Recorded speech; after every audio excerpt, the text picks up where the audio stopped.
Jadi berkat bagi kami sekalian yang bukan hanya mendengar, tapi kami melakukan firman-Mu. Berkati sidang jemaat-Mu yang sudah mengulurkan tangan untuk pekerjaan Tuhan hari ini.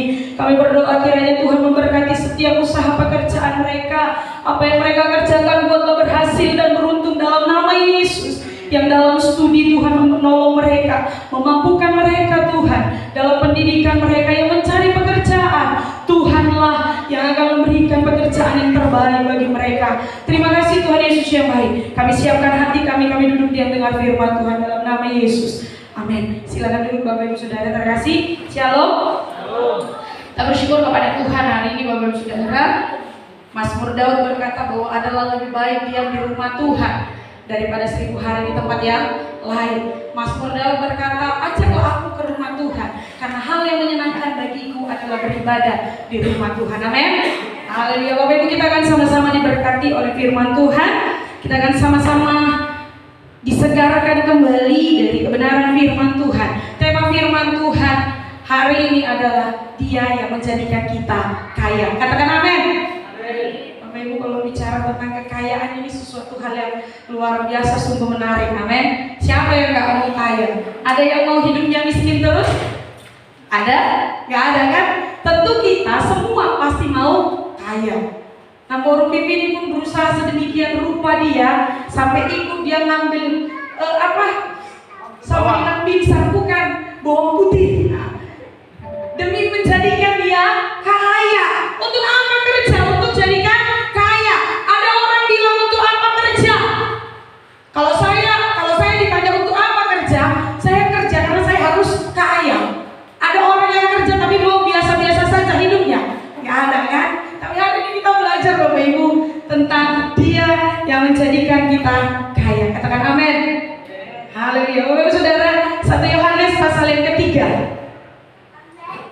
1 Yohanes pasal yang ketiga, ayat yang pertama sampai ayat yang ketiga.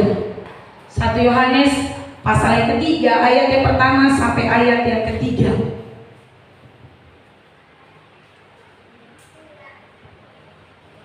Lihatlah betapa besarnya kasih yang dikaruniakan Bapa kepada kita, sehingga kita disebut anak-anak Allah.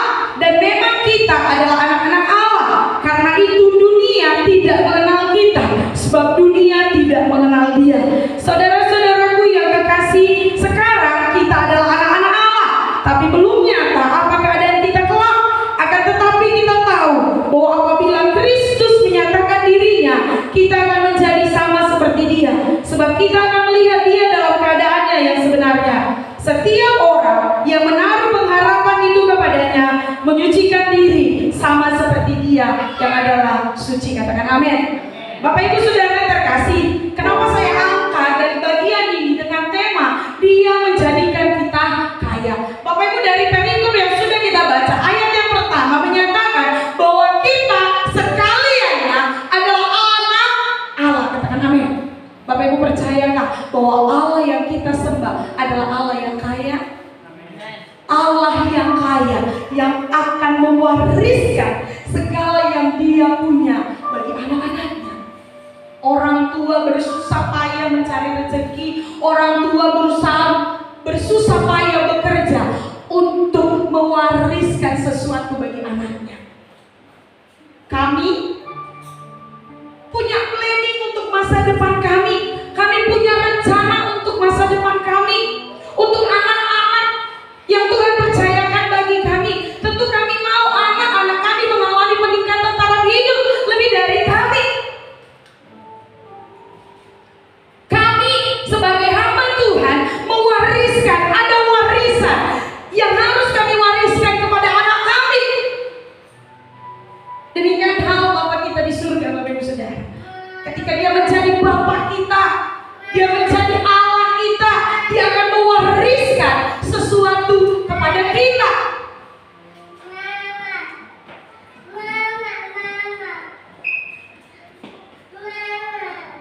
Mewariskan sesuatu kepada kita. Ayat yang pertama, lihatlah betapa besarnya kasih yang dikaruniakan Bapa kepada kita, sehingga kita disebut apa? Anak-anak Allah. Yang pertama Bapak Ibu Saudara, Menjadi anak Allah itu anugerah.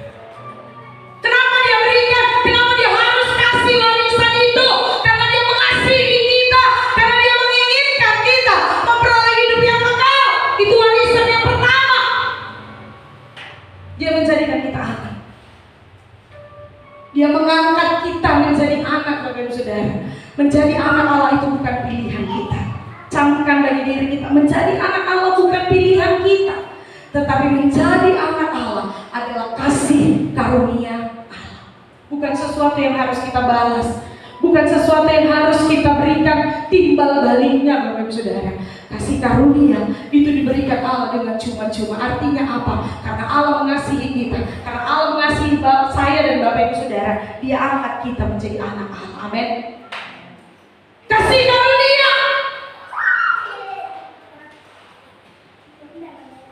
Dan memang kita adalah anak-anak Allah. Bapak Ibu, ketika kita mengaku Kristus Tuhan, ketika kita menyerahkan diri kita kepada Tuhan, di saat itulah kita mengakui bahwa Yesuslah satu-satunya Bapa kita. Amin. Dan ketika kita mengakui Yesus satu-satunya Bapa kita jadi anak. Bangga gak Bapak Ibu jadi anak Allah? Amin. Dan itu yang perlu kita sadari. Jadi anak Allah itu kasih karunia, bukan karena perbuatan baikmu, bukan karena usahamu, bukan karena perpuluhan, bukan karena persembahan yang kau berikan kepada Allah kau jadi anak, tapi kau jadi anak Allah karena kasih karunia Allah. Alkitab mencatat jangan ada orang menyombongkan diri. Kasih karunia, kasih karunia. Ini yang perlu kita garis bawahi, Bapak Ibu Saudara. Jadi anak Allah itu kasih karunia. Ketika Allah mengaruniakan kita, Bapak Ibu Saudara, berkat melimpah. Ketika Allah mengaruniakan kita pekerjaan yang baik, ketika Allah mengaruniakan kita suami yang baik, ketika Allah mengaruniakan kita anak-anak yang cakep, anak-anak yang baik, anak-anak yang pintar, anak-anak yang sukses, anak-anak yang berhasil, itu kasih karunia. Cukup sampai di situ. Kasih karunia. Ketika kita pun punya segalanya, Bapak Ibu Saudara, itu kasih karunia. Alkitab mencatat ketika kau menyadari semua kasih karunia Allah, jangan ada orang yang menyombongkan dirinya. Jangan ada orang yang merasa dirinya lebih baik, lebih hebat, lebih kaya dari orang lain. Karena yang kita miliki itu hanya warisan, Bapak Ibu Saudara. Warisan yang diberikan Allah karena Dia mengasihi kita.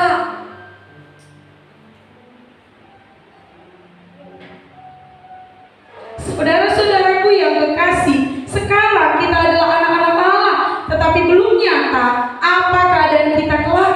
Akan tetapi kita tahu bahwa apabila Kristus menyatakan dirinya, kita akan menjadi sama seperti Dia, sebab kita akan melihat Dia dalam keadaan yang sebenarnya. Kita anak Allah, Bapak Ibu. Hari ini saya mau tekankan bahwa kita adalah anak Allah, anak Allah. Yang perlu kita taruh dalam pikiran kita, dalam hati kita adalah kata saya anak Allah. Saya anak Allah. Anak Allah, anak itu mewarisi harta orang tuanya. Anak itu harusnya meneladani. Yang kedua, Bapak Ibu Saudara, menjadi anak Allah harus meneladani karakter Allah. Katakan amin. Apa yang Allah kerjakan, apa yang Allah miliki, itu yang harus kita teladani, itu yang harus kita contoh, itu yang harus kita lakukan. Apa sih Bapak Ibu, menurut Bapak Ibu sifat Allah itu apa sih? Kasih. Allah itu kasih. Dan itu adalah satu topik penting dari iman kekristenan, kasih. Allah mengasihi kita, mengaruniakan kita anaknya yang tunggal, dan itu yang Tuhan mau kita lakukan. Kasih, Bapak Ibu, kalau menurut Bapak Ibu, kasih itu berbicara sesuatu yang baik saja kan? Kasih itu berbicara sesuatu yang baik saja kan? Ibrani mencatat, Allah mengasihi kita. Ketika Allah mengasihi kita, Ia memukul, menghajar anak-anak yang dikasihinya. Amin. Dan ketika Tuhan izinkan kita dihajar, itu bukti Tuhan mengasihi kita. Amin. Kasih itu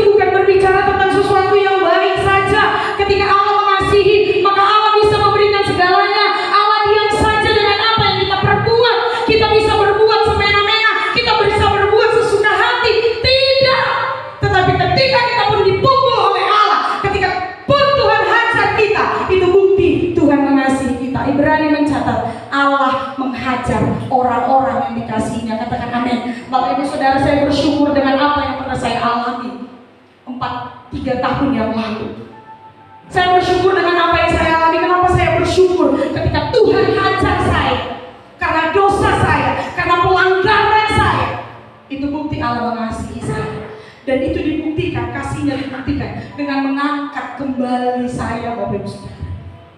Pernah jatuh? Pernah. Pernah berdosa? Pernah. Pernah bersalah? Pernah. Saya sampai merasakan penghinaan yang paling luar biasa. Tapi ketika itu saya belajar merespon dengan positif, Bapak Ibu Saudara. Awalnya ya, saya nggak terima. Tapi puji Tuhan saya dikelilingi dengan orang-orang yang baik. Ada banyak kakak-kakak rohani, ibu-ibu gembala yang memotivasi saya untuk bangkit. Saya bersyukur Tuhan ajar saya. Itu proses.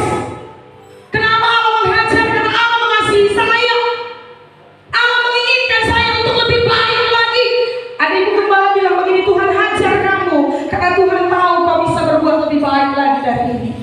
Tuhan hajar kamu untuk kamu bisa merendahkan diri di kaki Tuhan. Tuhan hajar kamu karena kamu punya banyak potensi yang membuat kamu harus rendah hati. Bapak Ibu Saudara, itu memotivasi. Allah mengasihi kita karena kita anaknya. Dan itu yang Dia warisi, Bapak Ibu Saudara. Bahkan ketika pun kita dalam situasi tersulit sekalipun, dalam keadaan tertekan sekalipun, dalam situasi yang menyakitkan sekalipun, ingatlah saat itu Tuhan masih mengasihimu ketika Tuhan menegurmu. Amin. Amin. Jangan pernah menganggap sesuatu yang terjadi dalam hidup kita adalah kutuk, Bapak Ibu Saudara. Bukan. Yeremia mencatat bahwa segala sesuatu yang Tuhan kerjakan merancangkan kebaikan. Amin. Merancangkan kebaikan. Nggak ada hal buruk yang Tuhan perbuat bagi orang yang dikasihinya. Nggak ada hal rancangan kecelakaan yang diperbuat Tuhan untuk orang yang dikasihinya. Bahkan ketika pun Tuhan tegur kita, bahkan ketika pun Tuhan tegur kita lewat situasi di sekitar kita, itu bukti Allah mengasihi kita. Katakan amin. Jangan pernah menyerah, Bapak Ibu Saudara. Bapak Ibu mungkin ada yang tahu bagaimana terpuruknya kami waktu itu. Bagaimana situasi sulit kami, bahkan orang-orang di sekitar kami pun merendahkan kami. Situasi yang gak tahu harus bagaimana. Bahkan sampai 3 kali keguguran itu sesuatu hal yang wow Tuhan. Tapi Tuhan baik. Tuhan sadarkan saya bahwa itu adalah proses, bahwa Tuhan mengasihi saya. Bapak Ibu, justru ketika hidup kita aman-aman saja, itu yang perlu kita khawatirkan.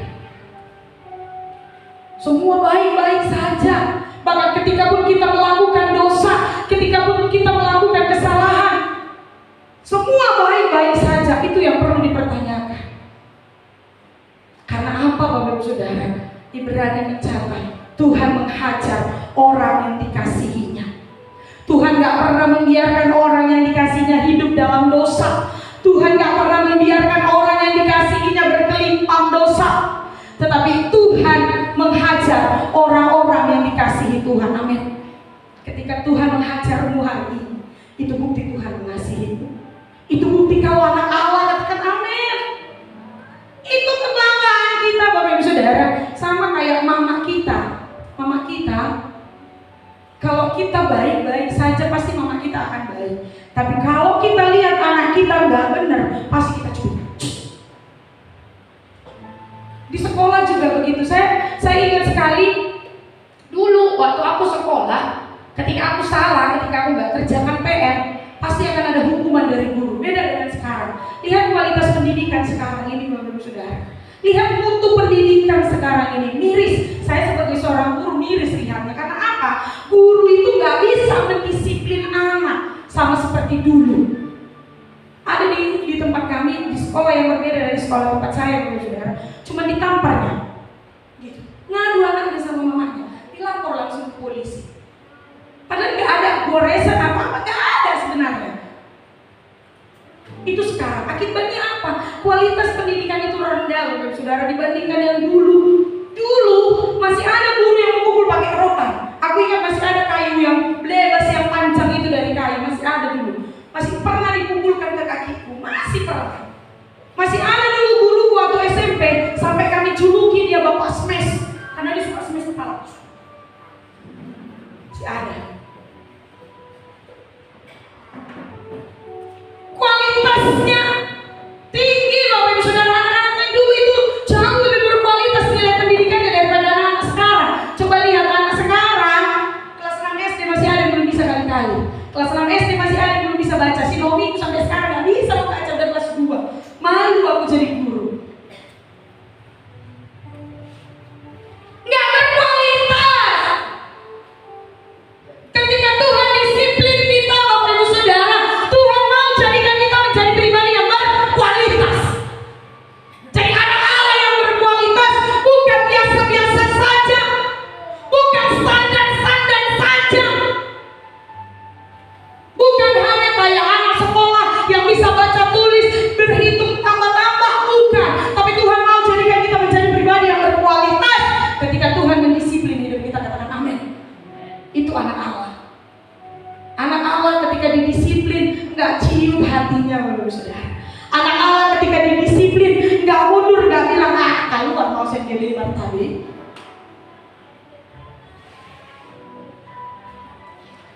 Anak Allah itu Bapak Ibu Saudara, ketika pun ada masalah di depannya dia tetap beribadah. Katakan amin. Itu kualitas dari anak Allah. Bahkan ketika suami pun tidak mendukung, ketika keadaan pun tidak mendukung, ketika situasi pun tidak mendukung, kita buktikan kita berkualitas. Amin. Itu anak Allah yang berkualitas, Bapak Saudara. Yang pertama tadi anak Allah pasti dikasihi Allah, dihajar oleh Allah.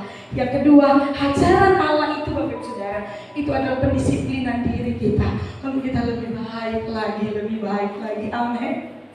Amin. Ingatlah, Yeremia mencatat bahwa segala sesuatu yang Tuhan kerjakan, baik ketika menurut kita pun buruk, mendatangkan kebaikan. Garis bawahi, menurut kita buruk, Saudara, itu pun mendatangkan kebaikan. Setiap orang yang menaruh pengharapan itu kepadanya, artinya apa? Anak-anak Allah tetap menaruh pengharapan kepada Allah. Amin. Menaruh pengharapan Allah dalam situasi apapun, dalam keadaan apapun, menaruh pengharapan kepada Allah. Saya bersyukur ketika kejadian itu orang-orang di sekitar saya mengajarkan saya untuk menaruh pengharapan kepada Kristus. Saya bersyukur Tuhan tuntun saya kepada orang-orang yang mengasihi saya, yang mengingatkan saya bahwa Kristus mengasihi saya lebih dari apa yang saya pikirkan. Bapak Ibu Saudara, ketika hari ini Tuhan izinkan engkau jatuh, ketika Tuhan izinkan engkau lemah, datanglah, taruhlah pengharapanmu kepada Kristus. Carilah komunitas yang membangkitkan imanmu, carilah komunitas yang membangkitkan harapanmu kepada Kristus. Ingatlah, nobody is perfect. Gak ada yang sempurna hidup ini, Bapak Ibu Saudara. Kesempurnaan hanya milik Tuhan.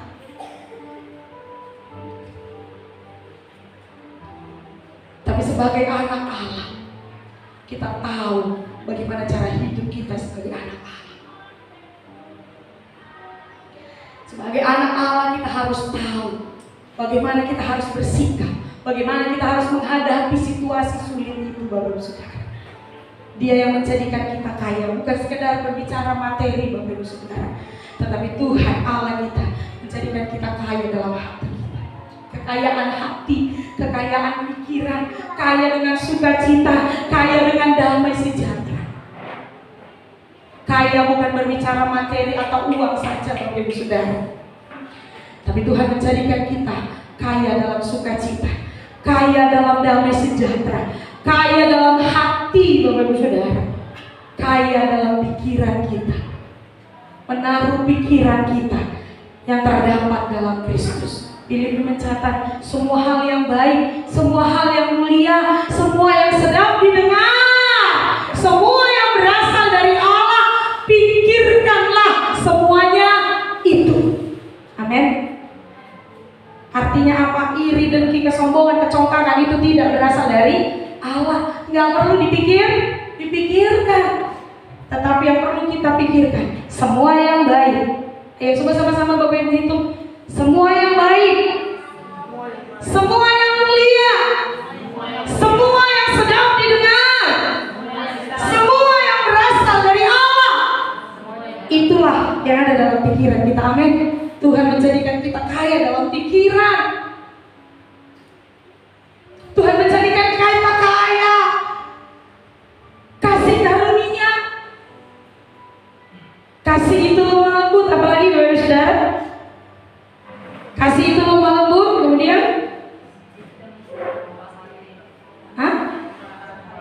kasih itu murah hati, terus sabar, terus tidak cemburu, tidak memegahkan diri. Kemudian apalagi yang Tuhan karuniakan? Buah-buah roh. Ada berapa buah roh? Kalau nggak berhasil kita lewati 9 buah roh, dibalik lagi kita ke sekolah minggu yuk. Apa itu buah-buah roh? Oh, nyanyi dengan bicara. Kasih, sukacita, damai sejahtera, kesabaran, kemurahan. Lalu apa lagi? Balik lagi kita ke sekolah minggu. Terakhir apa? Penguasaan diri. Amin. Tuhan menjadikan kita kaya dalam hal itu, Bapak Ibu Saudara. Bukan hanya materi yang Tuhan karuniakan, tapi Tuhan karuniakan kita hati, pikiran, menaruh pikiran kita kepada Kristus, menaruh hati kita seperti hati Kristus, mengasihi, mengampuni tiada batas. Bapak Ibu, saya pernah dengar statement begini, Tuhan menjadikan kita sukses bukan untuk menaikkan martabat kita. Dengar Bapak Ibu, Tuhan menjadikan kita sukses bukan untuk menaikkan martabat kita atau harga diri kita, tetapi untuk memuliakan Tuhan. Amin. Tuhan menjadikan kita kaya bukan untuk memuliakan diri kita, bukan untuk mengangkat derajat kita, tapi Tuhan mau ketika Tuhan menjadikan kita kaya dalam segala hal, kaya dalam materi, Tuhan mau kita memuliakan Tuhan. Amin. Amsal 10 ayat yang ke-22, Alkitab mencatat bahwa berkat Tuhanlah yang menjadikan kita kaya. Susah payah kita tidak akan pernah menambahnya. Capek pun kita mencangkul tiap hari ke ladang, capek pun kita tiap hari Bapak Ibu Saudara mengerjakan pekerjaan tangan kita, tetapi jika Tuhan tidak memberkati, tidak akan pernah kita kaya. Adong gabe masuk tuh pura-pura tobu. Masuk ke pura-pura tobu. Kemarin kami bilang gitu sama Bu Bibi. Tuh kan, lo jauh kan? 20.000 saboni sampai maksa itu. Kenapa dia lupa makan? Asam lambungan lah dia. Kaya? Gak kaya. Masih di belakang dia terus sampai hari ini. Rumah kontrakannya baru. Tapi puji Tuhan, Tuhan mulai mengangkat derajat mereka. Udah punya tanah, belum keluar kami belum punya tanah. Bapak Ibu Saudara, Tuhan menjadikan kita kaya bukan untuk mengangkat harta martabat kita, tapi Tuhan menjadikan kita kaya untuk kita memuliakan Tuhan dengan apa yang kita miliki. Bapak Ibu Saudara, sebagai penutup kesaksian selama saya ada di Sungai Nenteng itu, Bapak Ibu Saudara, saya melayani di sana di GPDI. Waktu itu saya bertanya-tanya sama Tuhan begini, Tuhan, kenapa Tuhan harus buat saya di tempat yang jauh, tempat pembuangan jin, 2000 lagi masuk surga, coba Bapak Ibu memang. Kenapa harus di sana PNS-nya?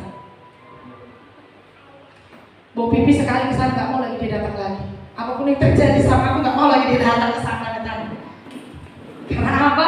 Banyak kali apa di sana tempat pembuangan apa? Jin beranak. Jauh kali. Udah jauh jalannya becek, pater-pater mobil, nggak bisa keluar. Ini banjir lagi di sana. Saya pernah bertanya sama Tuhan, Tuhan kenapa? Kenapa harus ke sana? Kalau memang Tuhan izinkan saya PNS, di kota pun bisa Tuhan izinkan saya PNS. Di kota pun banyak penerimaan PNS. Tapi kenapa harus di sana? Lewat perenungan saya menyadari Bapak Ibu Saudara, Tuhan mau menempa saya Bapak Ibu Saudara. Tuhan mau memperlihatkan bahwa pekerjaan Tuhan itu adalah sesuatu yang mulia. Jarak tempuh dari rumah ke gereja itu, saudara, 1,5 jam perjalanan, bukan jalan aspal. Kalau kemarau berabu, kalau hujan becek. Jadi kalau hujan itu harus bawa baju cadangan, karena apa? Bakal terpeleset jatuh dari kereta. Itu kemungkinan pasti terjadi. Tapi Bapak Ibu tahukah kalian? Tahukah kita?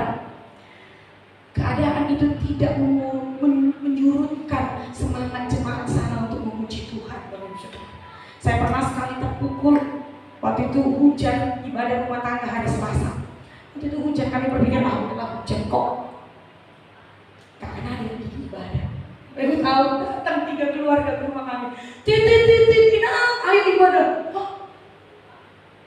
Hujan, ya pastinya jalan becek itu Bapak Ibu Saudara, karena ganggu minyak kan. Jalan becek, kami bilang kami tengok-tengokan. Awalnya karena kami malu kan? Oh, orang itu tahu pendeta, orang itu tahu pembala, masa gak ibadah kan? Gitu kan? Awalnya malu. Oke, kami pergi Bapak Ibu Saudara, kami jatuh. Kemudian Bapak Ibu Saudara, setiap minggu saya perhatikan mereka tetap setia beribadah. Kemudian soal pemberian Bapak Ibu Saudara, ada itu jemaat di sana. Kalau orang nengok dia, kaya keren. Tapi dia ceritakan kemarin, tahu ya? Kalau udah akhir bulan, udah peninglah kepala. Ada BRI, ada cicilan mobil, ada cicilan CU, ada utang belanjaan.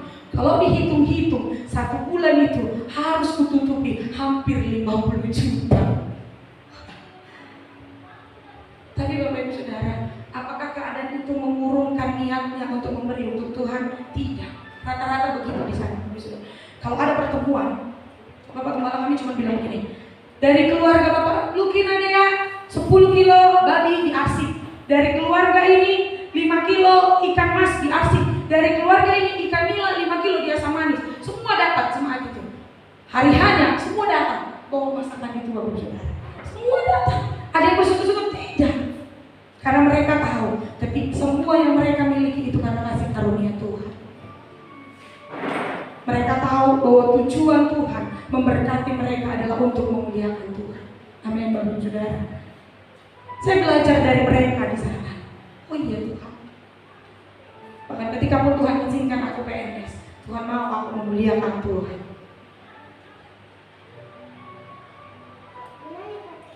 Ketika pun Tuhan percayakan berkat-berkat yang melimpah bagimu Bapak Ibu Saudara, Tuhan mau muliakanlah Tuhan. Ketika Tuhan pun mengaruniakan kita berbagai talenta, Tuhan mau kita memuliakan Tuhan. Pemberian kepada Tuhan bukan berbicara berapa banyak yang bisa kita berikan. Sama seperti ketika janda memberi 2 peser dari uangnya yang dia miliki. 2 peser dimasukkan ke kantong kolektif, bunyi-bunyi, cengkling, ketahuan dia kasih uang receh. Tapi Tuhan bilang, dialah yang memuliakan Tuhannya, karena dia memberi dari apa yang dia miliki. Bukan berbicara seberapa banyak pemberian kita, bukan berbicara berapa besar pemberian kita, tetapi berbicara seberapa kaya hati kita memberi untuk Tuhan. Amin. Seberapa kaya pikiran kita untuk memikirkan pekerjaan Tuhan. Itu yang Tuhan mau. Itu yang Tuhan inginkan ketika Tuhan menjadikan kita menjadi anak Allah. Amin. Untuk kebenaran firman Tuhan. Camkan dirimu bahwa dirimu adalah anak Allah, dikaruniakan dengan berbagai kekayaan, kaya secara materi, kaya secara pikiran, kaya secara hati. Semua yang kita miliki tujuannya hanya untuk memuliakan Tuhan, bukan untuk memegahkan diri. Karena semua yang kita miliki itu dari Tuhan. Semua yang kita punya itu dari